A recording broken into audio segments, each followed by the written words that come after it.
Hey everybody, and welcome to the final part of the Canary Mines park playthrough. So in this episode we're going to wrap up the final park objective of 1300 guests by the end of October Year 3. As you can see, the guest count's almost at 1600, so yeah, we've comfortably made that now, but yeah, we're just going to spend some time filling out the rest of the park basically. So the last time around we put in a log flume and a car ride, as well as a bit of somewhat of a hiking trail up the top of the mountain there. So yeah, we're just going to be filling in the remaining sections of the park in this episode. We're going to start off by just doing a bit of housekeeping, a bit of park maintenance, as well as adding some final details here and there, including some extra mine theming work in a few spaces, particularly down at the bottom of the basin here. Just because I didn't want too many empty areas. I wanted, even if I wasn't going to be putting trees around, I still wanted somewhat of, I wanted to fill it out with a few extra bits and pieces here and there. So we put in a few extra bits of terrain work up near the park entrance, just because it was looking a little bit monotone. So yeah, I went back and put in some final details there, which I think improved the look of it a little bit. Go back and put in some fountains near the water splash of the coaster, just because I thought that would be, the water splash section of the coaster is kind of the highlight of the ride, so I wanted to spruce things up there a little bit, and I think the fountains did a good job of doing that. So we put in the final flat ride here, of which is the Gravitron. I spent an insane amount of time figuring out the queue for it, and also the theme that I wanted to go for. I wanted to put some fountains at the base of this one, but since I had already used that for the water splash of the wooden coaster, I thought I'd put a horse statue out the front, and I called the Gravitron Crazy Stallion, can't remember. So yeah, I think that is kind of cool. I think that works pretty well. So yeah, just go in and put a few fences around the place. Yeah, since we didn't have a whole lot of space to fill out, I thought I'd spend a bit more time than usual just putting in detailing a few bits of the mine scenery here and there, fences, shrubs, all that kind of good stuff. Yeah, a few extra details around the coaster. I realize I'm jumping a little bit back and forth here, but yeah. So the final ride that I'm putting in here is a minetrain coaster. Now, yes, there's already a minetrain coaster in the park. It's the one underground near the park entrance. But I wanted to put more like a bigger minetrain coaster, something a bit more intense, a bit more thrilling for the guests. And I thought this spot up the back of the park was the perfect place to do that.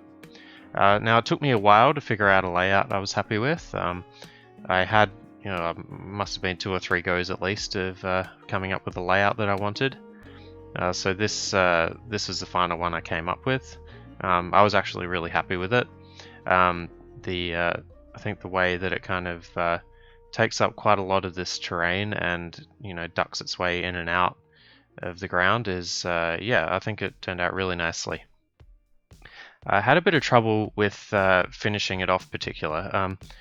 It was kind of funky getting everything to squeeze together at the end here. There's not a whole lot of space to work with, but I had to play around with this path here at the back just because with the helix down element, it was it just meant I had to move some of the path, which was a little bit annoying.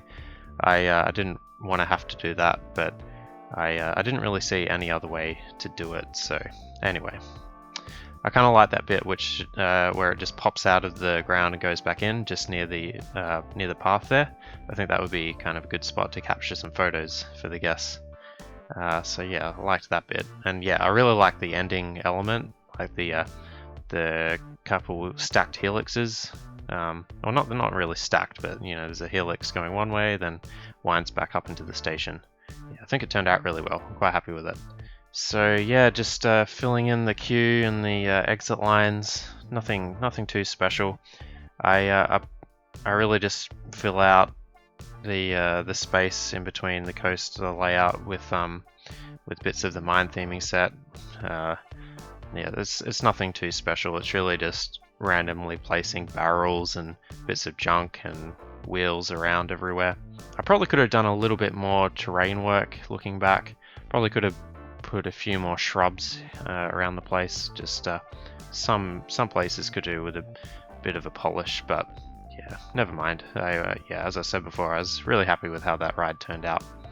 It's got pretty good stats too, actually. The excitement rating is almost 8 from what I remember. So yeah, I think the number of tunnels in the coaster, or for the coaster, actually helps boost the excitement quite significantly there. So that was good. I also added in, as you can see, somewhat of a fake conveyor belt, just using the chain lift of the dinghy slide. But anyway, that's it. We got the park objective wrapped up pretty comfortably, finished with almost 1,600 guests, so yeah, that was never really a concern. I think it was pretty comfortable in the end. So yeah, now we'll just go on a quick overview of the park. So we made some modifications to the green vertical drop racer just to reduce its overall footprint and improve its synchronization with the yellow one. The first additional coaster we put in was the little runaway mine train underground, just a nice tame little ride that most guests would have no issue riding. The big woody there called Barnstormer with the water splash that we put in right at the end, I think that turned out really nice. The little steel mini or junior coaster called Forest Revenge, which I think is kind of cute, just tucked away in the corner there. Yeah, the log flume called Waterworld, and the car ride through the mine town, and yeah, finished off with the big mine train coaster at the end. So yeah, that's going to be it for Canary Mines. Thank you guys very much for watching, and we will see you in the next episode. Cheers, bye.